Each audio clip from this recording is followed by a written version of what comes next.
Welcome to Soft Hour Library. Tonight's story begins now. Close your eyes and rest. Chapter 1.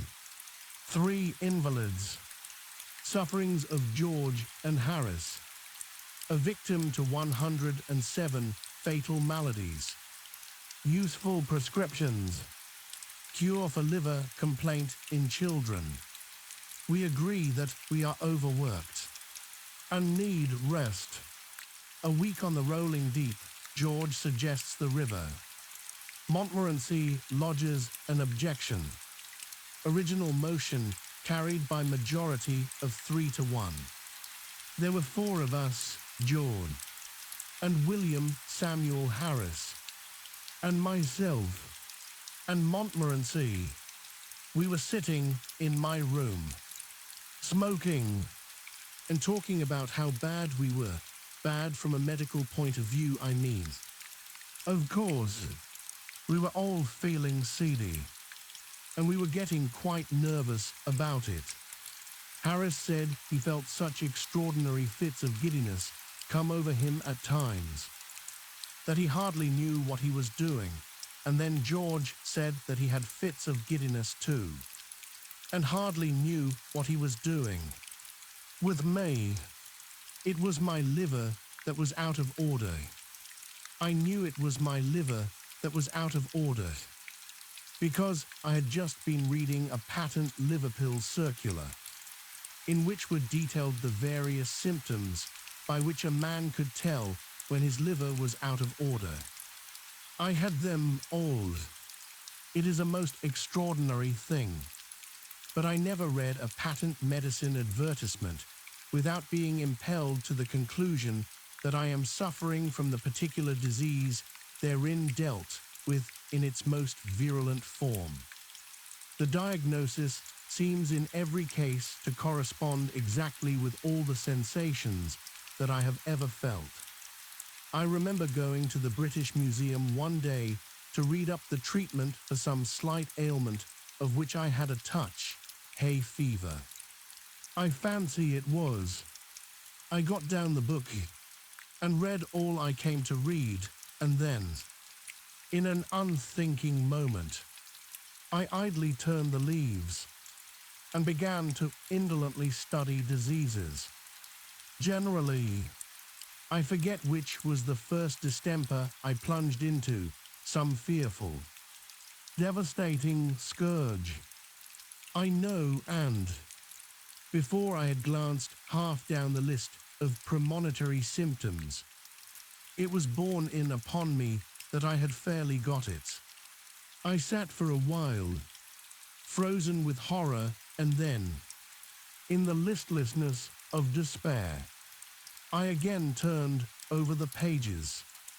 I came to typhoid fever, read the symptoms, discovered that I had typhoid fever. Must have had it for months without knowing it, wondered what else I had got, turned absent. Vitus's dance found, as I expected, that I had that too. Began to get interested in my case, and determined to sift it to the bottom, and so started alphabetically, read up ague, and learnt that I was sickening for it, and that the acute stage would commence in about another fortnight. Bright's disease, I was relieved to find I had only in a modified form, and, so far as that was concerned, I might live for years. Cholera I had, with severe complications, and diphtheria I seem to have been born with. I plodded conscientiously through the 26 letters, and the only malady I could conclude I had not got was housemaid's knee. I felt rather hurt about this at first. It seemed somehow to be a sort of slight. Why hadn't I got housemaid's knee? Why this invidious reservation after a while? However, less grasping feelings prevailed. I reflected that I had every other known malady in the pharmacology, and I grew less selfish, and determined to do without housemaid's knee. Gout, in its most malignant stage, it would appear, had seized me without my being aware of it, and zymosis I had evidently been suffering with from boyhood. There were no more diseases after zymosis, so I concluded there was nothing else the matter with me.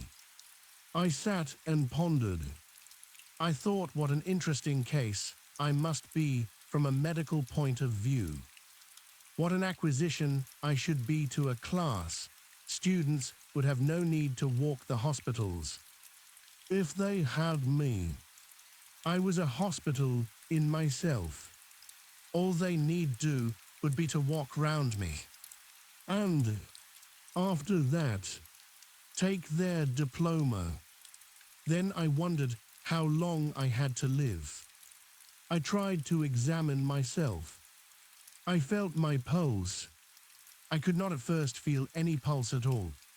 Then, all of a sudden, it seemed to start off. I pulled out my watch and timed it. I made it 147 to the minute. I tried to feel my heart. I could not feel my heart. It had stopped beating. I have since been induced to come to the opinion that it must have been there all the time, and must have been beating, but I cannot account for it. I patted myself all over my front, from what I call my waist up to my head, and I went a bit round each side, and a little way up the back, but I could not feel or hear anything. I tried to look at my tongue. I stuck it out as far as ever it would go, and I shut one eye and tried to examine it with the other. I could only see the tip, and the only thing that I could gain from that was to feel more certain than before that I had scarlet fever. I had walked into that reading room a happy, healthy man. I crawled out a decrepit wreck. I went to my medical man. He is an old chum of mine, and feels my pulse, and looks at my tongue, and talks about the weather. All for nothing, when I fancy I'm ill, so I thought I would do him a good turn by going to him now. What a doctor wants, I said, is practice. He shall have me. He will get more practice out of me than out of 1,700 of your ordinary, commonplace patients, with only 1 or 2 diseases each. So I went straight up and saw him, and he said, "Well, what's the matter with you?" I said, "I will not take up your time, dear boy, with telling you what is the matter with me. Life is brief, and you might pass away before I had finished. But I will tell you what is not the matter with me. I have not got housemaid's knee. Why I have not got housemaid's knee, I cannot tell you, but the fact remains that I have not got it. Everything else, however, I have got. And I told him how I came to discover it all. Then he opened me and looked down me, and clutched hold of my wrist. And then he hit me over the chest when I wasn't expecting it, a cowardly thing to do. I call it, and immediately afterwards butted me with the side of his head. After that, he sat down and wrote out a prescription, and folded it up and gave it me, and I put it in my pocket and went out. I did not open it. I took it to the nearest chemist, S, and handed it in. The man read it, and then handed it back. He said he didn't keep it. I said, "You are a chemist." He said, "I am a chemist. If I was a cooperative stores and family hotel combined." I might be able to oblige you. Being only a chemist hampers me. But I read the prescription. It ran 1 lb. beefsteak with 1 pt. bitter beer every 6 hours. 1 10-mile walk every morning. 1 bed at 11 sharp every night. And don't stuff up your head with things you don't understand. But I followed the directions, with the happy result speaking for myself that my life was preserved, and is still going on. In the present instance, going back to the Liverpool circular, I had the symptoms beyond all mistake, the chief among them being a general disinclination to work of any kind. But what I suffer in that way no tongue can tell. From my earliest infancy, I have been a martyr to it. As a boy, the disease hardly ever left me for a day. They did not know then that it was my liver.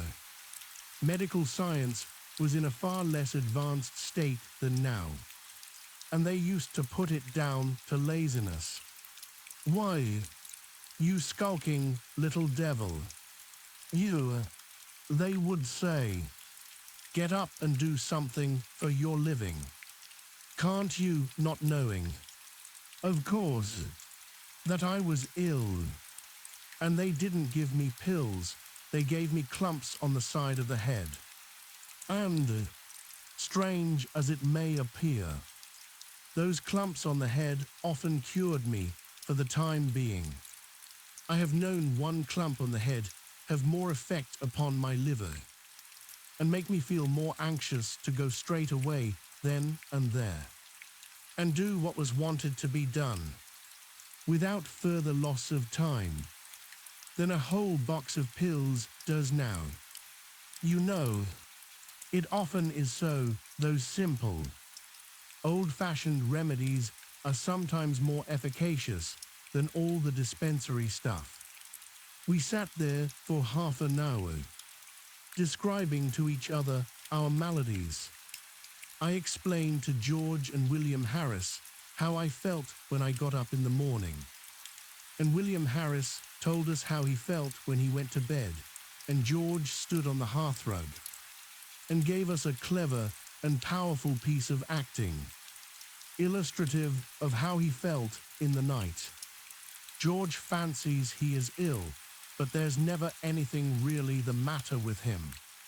You know, at this point, Mrs. Poppets knocked at the door to know if we were ready for supper. We smiled sadly at one another and said we supposed we had better try to swallow a bit. Harris said a little something in one's stomach often kept the disease in check, and Mrs. Poppets brought the tray in, and we drew up to the table and toyed with a little steak and onions and some rhubarb tart. I must have been very weak at the time, because I know, after the first half hour or so, I seemed to take no interest whatever in my food, an unusual thing for me, and I didn't want any cheese. This duty done, we refilled our glasses, lit our pipes, and resumed the discussion upon our state of health, what it was that was actually the matter with us. We none of us could be sure of, but the unanimous opinion was that it, whatever it was, had been brought on by overwork. What we want is rest, said Harris. Rest and a complete change, said George. The overstrain upon our brains has produced a general depression throughout the system. Change of scene and absence of the necessity for thought will restore the mental equilibrium. But George has a cousin who is usually described in the charge sheet as a medical student. so that he naturally has a somewhat family physicianary way of putting things. I agreed with George and suggested that we should seek out some retired and old-world spot, far from the madding crowd, and dream away a sunny week among its drowsy lanes, some half-forgotten nook, hidden away by the fairies, out of reach of the noisy world, some quaint perched eyrie on the cliffs of time, from whence the surging waves of the 19th century would sound far off and faint. Harris said he thought it would be humpy. He said he knew the sort of place I meant, where everybody went to bed at 8 o'clock, and you couldn't get a referee for love or money, and had to walk 10 miles to get your baccy. No, said Harris, if you want rest and chain, you can't beat a sea trip. I objected to the sea trip strongly. A sea trip does you good when you are going to have a couple of months of it. But for a week, it is wicked. You start on Monday with the idea implanted in your bosom that you are going to enjoy yourself. You wave an airy adieu to the boys on shore, light your biggest pipe, and swagger about the deck as if you were Captain Cook, Sir Francis Drake, and Christopher Columbus all rolled into one. On Tuesday, you wish you hadn't come. On Wednesday, Thursday, and Friday, you wish you were dead. On Saturday, you are able to swallow a little beef tea, and to sit up on deck, and answer with a one. Sweet smile when kind-hearted people ask you how you feel now. On Sunday, you begin to walk about again, and take solid food. And on Monday mornings, as with your bag and umbrella in your hand, you stand by the gunwale, waiting to step ashore. You begin to thoroughly like it. I remember my brother-in-law going for a short sea trip once. For the benefit of his health, he took a return berth from London to Liverpool, and when he got to Liverpool, the only thing he was anxious about was to sell that return ticket. It was offered round the town at a tremendous reduction, so I am told, and was eventually sold for 18p to a bilious-looking youth who had just been advised by his medical men to go to the seaside and take exercise. Seaside, said my brother-in-law, pressing the ticket affectionately into his hand. Why, you'll have enough to last you a lifetime, and as for exercise, why, you'll get more exercise sitting down on that ship than you would turning somersaults on dry land. He himself, my brother-in-law, came back by train. He said the Northwestern Railway was healthy enough for him. Another fellow I knew went for a week's voyage round the coast. And before they started, the steward came to him to ask whether he would pay for each meal as he had it, or arrange beforehand for the whole series. The steward recommended the latter course, as it would come so much cheaper. He said they would do him for the whole week at £2.05. He said for breakfast there would be fish, followed by a grill. Lunch was at 1, and consisted of 4 courses. Dinner at 6, soup, fish, entree, joint, poultry, salad, sweet, cheese, and dessert, and a light meat supper at 10. My friend thought he would close on the £2.05 job. He is a hearty eater, and did so. Lunch came just as they were off Sheerness. He didn't feel so hungry as he thought he should. and so contented himself with a bit of boiled beef and some strawberries and cream. He pondered a good deal during the afternoon, and at one time it seemed to him that he had been eating nothing but boiled beef for weeks, and at other times it seemed that he must have been living on strawberries and cream for years. Neither the beef nor the strawberries and cream seemed happy. Either seemed discontented like. At 6, they came and told him dinner was ready. The announcement aroused no enthusiasm within him, but he felt that there was some of that £2.5 to be worked off, and he held on to ropes and things and went down. A pleasant odor of onions and hot ham, mingled with fried fish and greens, greeted him at the bottom of the ladder, and then the steward came up with an oily smile and said, "What can I get you?" "Sir, get me out of this," was the feeble reply, and they ran him up quick and propped him up over to leeward and left him. For the next 4 days he lived a simple and blameless life on thin captain's biscuits. I mean that the biscuits were thin.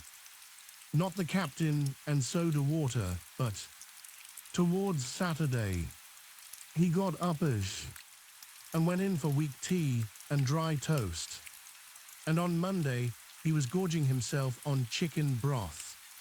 He left the ship on Tuesday, and as it steamed away from the landing stage, he gazed after it regretfully. "There she goes," he said. "There she goes, with £2 worth of food on board that belongs to me, and that I haven't had." He said that if they had given him another day, he thought he could have put it straight. So I set my face against the sea trip. Not, as I explained, upon my own account. I was never queer, but I was afraid for George. George said he should be all right, and would rather like it, but he would advise Harris and me not to think of it, as he felt sure we should both be ill. Harris said that, to himself, it was always a mystery how people managed to get sick at sea. Said he thought people must do it on purpose. From affectation, said he had often wished to be, but had never been able. Then he told us anecdotes of how he had gone across the channel when it was so rough that the passengers had to be tied into their berths, and he and the captain were the only 2 living souls on board who were not ill. Sometimes it was he and the second mate who were not ill, but it was generally he and 1 other man.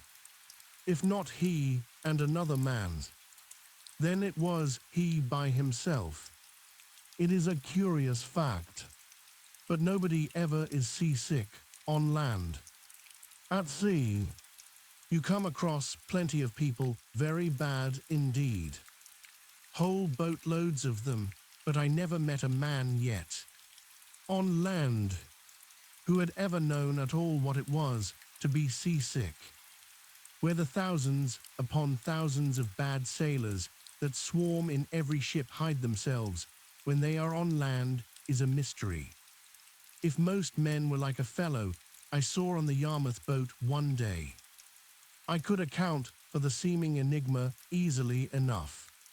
It was just off Southend Pier, I recollect, and he was leaning out through one of the portholes in a very dangerous position. I went up to him to try and save him. "Hi, come further in," I said, shaking him by the shoulder. "You'll be overboard." "Oh my, I wish I was the only answer I could get, and there I had to leave him. 3 weeks afterwards, I met him in the coffee room of a Bath hotel, talking about his voyages and explaining, with enthusiasm, how he loved the sea. "Good sailor," he replied in answer to a mild young man's envious query. "Well, I did feel a little queer once. I confess, it was off Cape Horn. The vessel was wrecked the next morning." I said, "Weren't you a little shaky by Southend Pier one day, and wanted to be thrown overboard?" "Southend Pier," he replied, with a puzzled expression. "Yes, going down to Yarmouth. Last Friday 3 weeks." "Oh, yes," he answered, brightening up. "I remember now. I did have a headache that afternoon. It was the pickles. You know, they were the most disgraceful pickles I ever tasted in a respectable boat. Did you have any?" "For myself, I have discovered an excellent preventive against seasickness.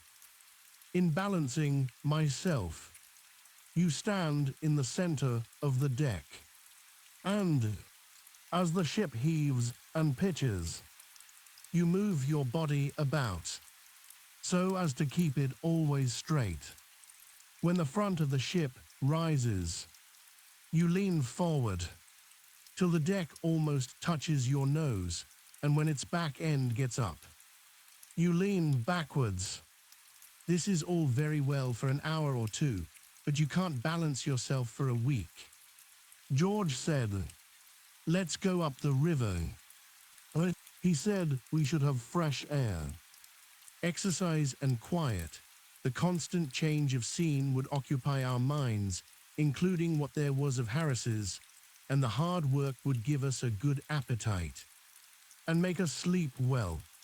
Harris said he didn't think George ought to do anything that would have a tendency to make him sleepier than he always was, as it might be dangerous.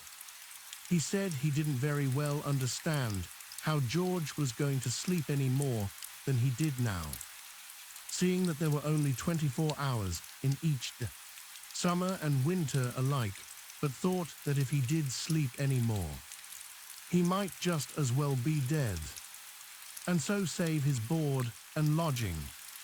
Harris said, however, that the river would suit him to a T. I don't know what a tea is, except a sixpenny one, which includes bread and butter and cake ad lib, and is cheap at the price. If you haven't had any dinner, it seems to suit everybody. However, which is greatly to its credit, it suited me to a T too. And Harris and I both said it was a good idea of George S., and we said it in a tone that seemed to somehow imply that we were surprised that George should have come out so sensible. The only one who was not struck with the suggestion was Montmorency. He never did care for the river. Did Montmorency? It's all very well for you fellows. He says you like it. But I do. There's nothing for me to do. Scenery is not in my line. And I don't smoke. If I see a rat, you won't stop, and if I go to sleep, you get fooling about with the boat and slop me overboard. If you ask me, I call the whole thing bally foolishness. We were 3-1. However, and the motion was carried. Chapter 2. Plans discussed. Pleasures of camping out. On fine nights. Ditto. Wet nights. Compromise decided on. Montmorency. First impressions of. Fears lest he is too good for this world. Fears subsequently dismissed as groundless. Meeting adjourns. We pulled out the maps and discussed plans. We arranged to start on the following Saturday from Kingston.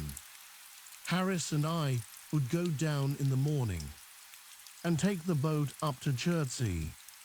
And George, who would not be able to get away from the city till the afternoon, George goes to sleep at a bank from 10 to 4 each day, except Saturdays, when they wake him up and put him outside at 2, would meet us there.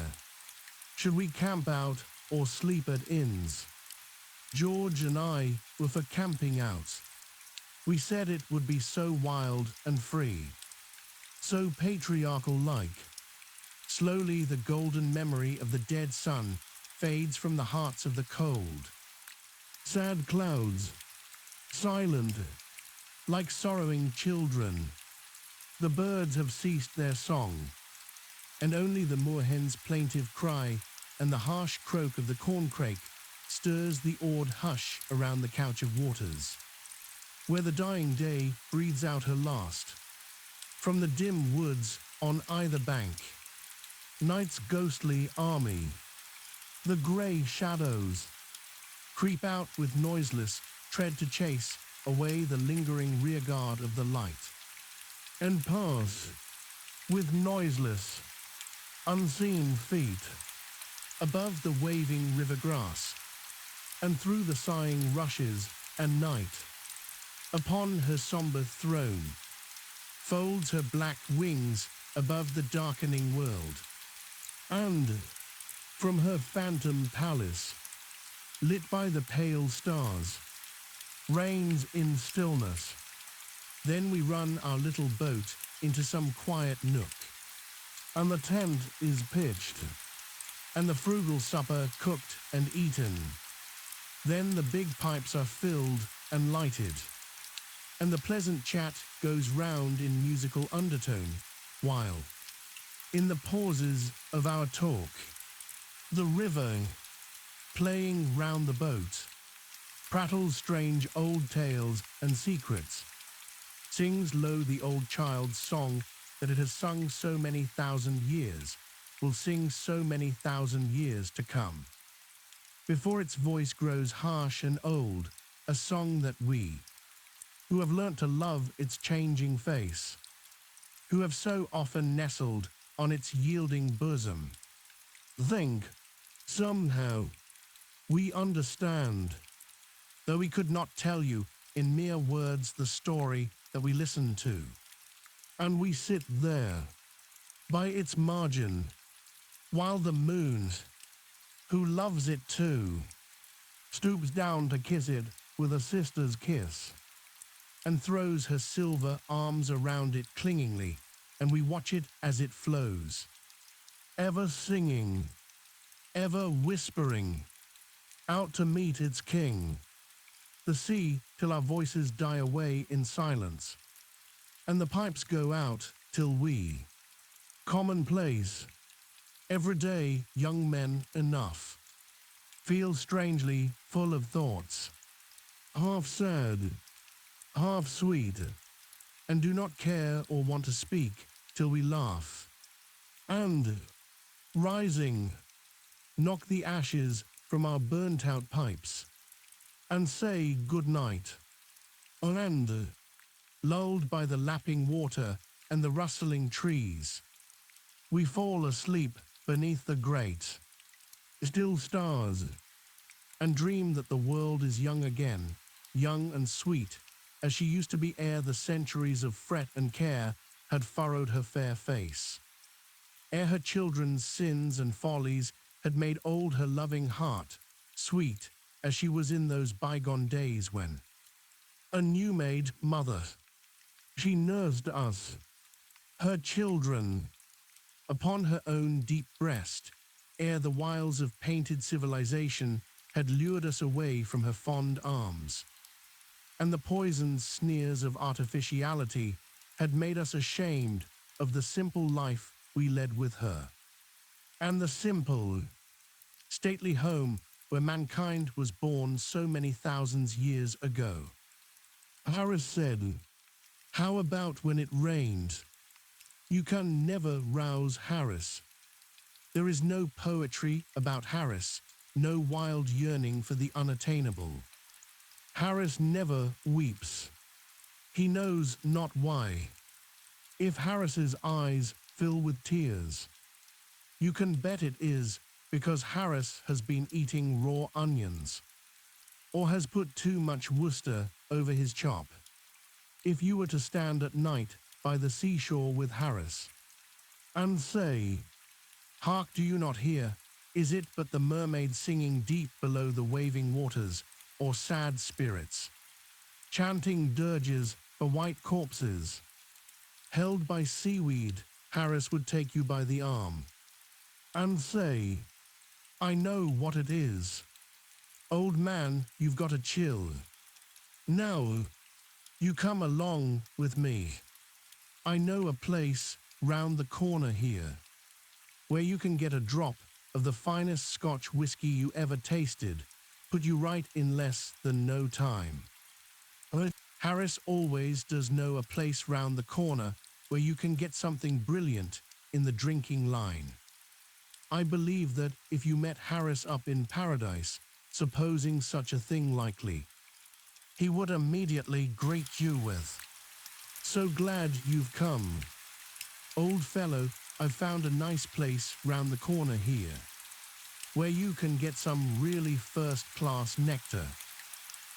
In the present instance, however, as regarded the camping out, his practical view of the matter came as a very timely hint.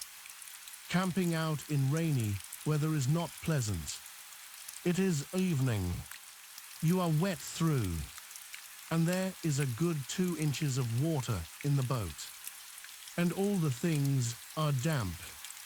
You find a place on the banks that is not quite so puddly as other places you have seen, and you land and lug out the tent, and 2 of you proceed to fix it. It is soaked and heavy, and it flops about, and tumbles down on you, and clings round your head and makes you mad. The rain is pouring steadily down all the time. It is difficult enough to fix a tent in dry weather, in wet. The task becomes Herculean. Instead of helping you, it seems to you that the other man is simply playing the fool. Just as you get your side beautifully fixed, he gives it a hoist from his end and spoils it all. "Here, what are you up to?" you call out. "What are you up to?" he retorts. "Lego. Can't you? Don't pull it, you've got it all wrong. You stupid ass," you shout. "No, I haven't." He yells back, "Let go your side." "I tell you you've got it all wrong," you roar, wishing that you could get at him, and you give your ropes a lug that pulls all his pegs out. "Oh, the bally idiot," you hear him mutter to himself, and then comes a savage haul, and away goes your side. You lay down the mallet and start to go round and tell him what you think about the whole business. And at the same time, he starts round in the same direction to come and explain his views to you, and you follow each other round and round, swearing at one another, until the tent tumbles down in a heap and leaves you looking at each other across its ruins, when you both indignantly exclaim, in the same breath, "There you are, what did I tell you?" Meanwhile, the third man, who has been bailing out the boat, and who has spilled the water down his sleeve, and has been cursing away to himself steadily for the last 10 minutes, wants to know what the thundering blazes you're playing at, and why the blamed tent isn't up yet. At last, somehow or other, it does get up, and you land the things. It is hopeless attempting to make a wood fire, so you light the methylated spirit stove, and crowd round that, Rainwater is the chief article of diet at supper. The bread is 2/3 rainwater. The beefsteak pie is exceedingly rich in it. And the jam, and the butter, and the salt, and the coffee have all combined with it to make soup. After supper, you find your tobacco is damp, and you cannot smoke. Luckily, you have a bottle of the stuff that cheers and inebriates, if taken in proper quantity, and this restores to you sufficient interest in life to induce you to go to bed. There you dream that an elephant has suddenly sat down on your chest, and that the volcano has exploded and thrown you down to the bottom of the sea, the elephant still sleeping peacefully on your bosom. You wake up and grasp the idea that something terrible really has happened. Your first impression is that the end of the world has come, and then you think that this cannot be, and that it is thieves and murderers, or else fire, and this opinion you express in the usual method. No help comes, however, and all you know is that thousands of people are kicking you, and you are being smothered. Somebody else seems in trouble. 2. You can hear his faint cries coming from underneath your bed, determining, at all events, to sell your life dearly. You struggle frantically, hitting out right and left with arms and legs, and yelling lustily the while. And at last something gives way, and you find your head in the fresh air. 2 feet off, you dimly observe a half-dressed ruffian, waiting to kill you, and you are preparing for a life-and-death struggle with him, when it begins to dawn upon you that it's Jim. "Hello, it's you, is it?" he says, recognizing you at the same moment. "Yes," you answer, rubbing your eyes. "What has happened?" "Bally tent s blown down, I think," he says. "Where s Bill?" Then you both raise up your voices and shout for Bill, and the ground beneath you heaves and rocks. And the muffled voice that you heard before replies from out the ruin, "Get off my head, can't you?" And Bill struggles out, a muddy, trampled wreck, and in an unnecessarily aggressive mood, he being under the evident belief that the whole thing has been done on purpose. In the morning, you are all 3 speechless. Owing to having caught severe colds in the night, you also feel very quarrelsome, and you swear at each other in hoarse whispers during the whole of breakfast time.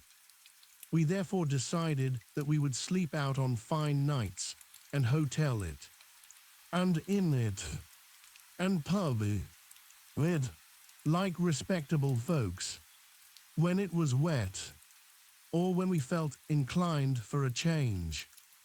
Montmorency hailed this compromise with much approval. He does not revel in romantic solitude. Give him something noisy, and if a trifle low, so much the jollier. To look at Montmorency, you would imagine that he was an angel sent upon the earth, for some reason withheld from mankind, in the shape of a small fox terrier. There is a sort of "oh, what a wicked world this is, and how I wish I could do something to make it better and nobler" expression about Montmorency that has been known to bring the tears into the eyes of pious old ladies and gentlemen. When first he came to live at my expense, I never thought I should be able to get him to stop long. I used to sit down and look at him, as he sat on the rug and looked up at me, and think, "Oh, that dog will never live. He will be snatched up to the bright skies in a chariot. That is what will happen to him. But when I had paid for about a dozen chickens that he had killed and had dragged him, growling and kicking, by the scruff of his neck, out of 114 street fights, and had had a dead cat brought round for my inspection by an irate female, who called me a murderer and had been summoned by the man next door but one for having a ferocious dog at large. That had kept him pinned up in his own tool shed, afraid to venture his nose outside the door for over 2 hours on a cold night, and had learned that the gardener, unknown to myself, had won 30 shillings by backing him to kill rats against time. Then I began to think that maybe they'd let him remain on earth for a bit longer. After all, to hang about a stable and collect a gang of the most disreputable dogs to be found in the town, and lead them out to march round the slums to fight other disreputable dogs, is Montmorency's idea of life. And so, as I before observed, he gave to the suggestion of inns and pubs and hotels his most emphatic approbation, having thus settled the sleeping arrangements to the satisfaction of all four of us.